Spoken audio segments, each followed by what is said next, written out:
Hey, I'm Sarah. This is Behind the Design, and I'm sharing my top 3 favorite design features in each room from Sarah Off the Grid Season 2.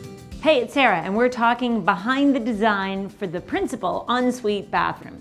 And the bedroom that this bathroom adjoins to is all done in rich shades of denim blues, from the deepest, most indigo denim to the stone-washed faded denim. So you're probably thinking, why are you telling me this, Sarah? What do I care what the bedroom looks like if we're talking about a bathroom? Well, I care what the bedroom looks like if we're talking about a bathroom because you know me, I like things to be coordinated. I like things to work together and to feel connected. So that doesn't mean they have to match exactly, but once I knew that I was going with a bedroom that was going to have all of the blue tones, I wanted to ensure that the bathroom had a connection. And so, starting point number 1, and I think one of the best features of this bathroom is it's the floor tile. It's this patterned floor tile. And I've chosen to install it with a combination of concentric square and a zigzag. But here's what's cool about these tiles. They have a simple diagonal stripe, which means you can mix and match them together 1,000 different ways and make absolutely whatever pattern you can dream up. Next good feature. Oh, I have so many things I want to tell you about in this bathroom. Okay.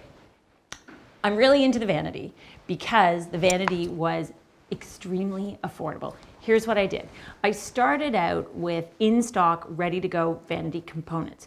And instead of buying a Vanity that came out of a box, I created a Vanity out of a bunch of boxes. So I got 2 30-inch components, and then I got a 16-inch piece that goes right in the middle.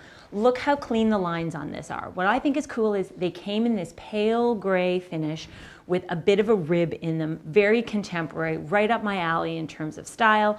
I can personalize them with my own hardware, and then here's what I did to make them different. Instead of just dropping a countertop on the top, I decided to go with a waterfall counter. I think you all know what that means, but a waterfall counter is when you do a mitered corner on the ends, and it's a continuous piece of marble that comes up as a leg, across the top, and all the way back down the other side. This is a design trend. People love a waterfall edge. Yes, it costs a little bit more because you're wrapping the sides in marble, but let's talk about durability. None of this cabinetry is touching the ground, so it's never gonna get wet, you're never gonna have any moisture problems, and you've got this beautiful edge of wraparound marble. What's amazing about this marble, this is remnant marble. So this is a leftover slab that I was able to buy at a discounted price, and then I was able to use more of it because it cost less, and that's how I managed to do the waterfall edge. See? Thinking about saving money. Last little detail I want to point out is check out the shampoo shelf that I installed in the shower. So here's what I did as a little alternative to our standard shower niche cubby that we inset, which we've done 1,000 times, and there's nothing wrong with it, but sometimes I like a fresh idea.